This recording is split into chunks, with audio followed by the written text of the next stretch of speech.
It must have been um, either January or um, February of 1988, and um, it was a presidential election.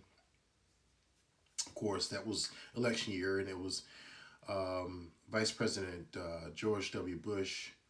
Um, at the time, it was Vice President George H. Uh, Herbert Walker Bush, Bush Senior, was running for president. And the interesting thing about it is, I was like a junior. I was a junior in high school, and all my life, of course, I was kind of led to Democratic Party. Um, of course, fascination with politics and elections and what have you.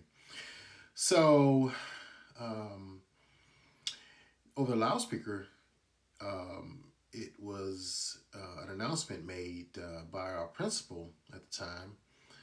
And he said, I need you all to be on your best behavior. We have um, the vice president's son is here to, you know, sit in on some classes. And of course, you all be on your best behavior. So it just so happens that former President George W. Bush sat in my English class. And we were having this conversation about, our futures and what we were going to do. What was our plans in the future? And um, we talked about jobs and careers. And so he happened to make a reference that, yeah, I'm here on behalf of my dad. He is here. He's trying to get a job. And so we turned each other and we chit chatted and we laughed and we talked. And now that was in 1988. Fast forward this to 18 years later, 2006. Here it is. I'm stationed at Fort Belvoir, Virginia, and I had just come back off of a deployment to Afghanistan. By the way, it was my fourth deployment, Iraq and Afghanistan, for deployment. So, and it just so happens that there was, of course, um, George W. Bush was the president, of course, right? And so they had a special. And if you all don't know, Fort Belvoir is about 10, maybe 10 miles, if that, 10, 15 miles from Washington, D.C., right? And so at the time they had the prime minister for Iraq, Nouri al-Maliki, was with him.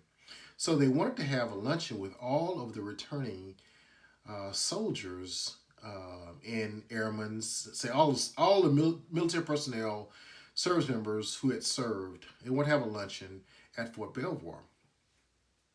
So I was invited to attend that particular luncheon. So as we were gathered around, of course, you had to go through the background check. Secret Service was around. Um, I had the opportunity, of a lifetime. So some people, again, it's not my affiliation. Republicans, I'm not a Republican by any stretch of the imagination. But fast forward, it had been 18 years. President Bush comes through along with, the prime minister for Iraq. And he comes through and he glances at me. It's like, I know you from somewhere. I've seen you somewhere.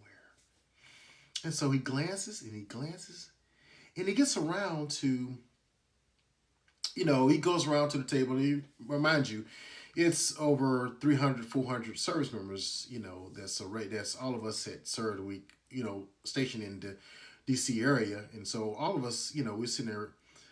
But he kept glaring at me. Even when he was at his table, he kept glaring at me. So when we got around, when he got around to, the photo opportunity and he came around each table and took photos with all of us, he put his hands on my shoulder.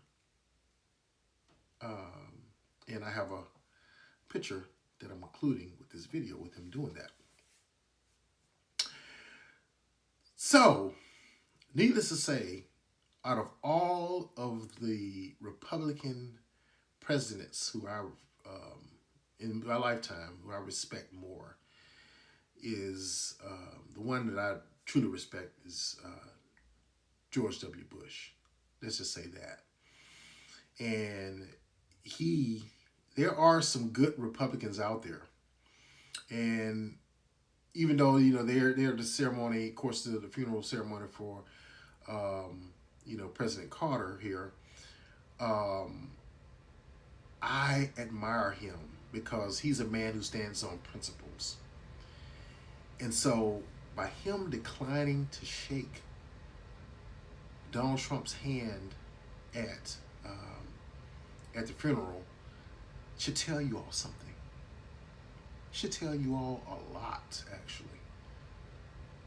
Should tell you all a lot. Just let that sink in.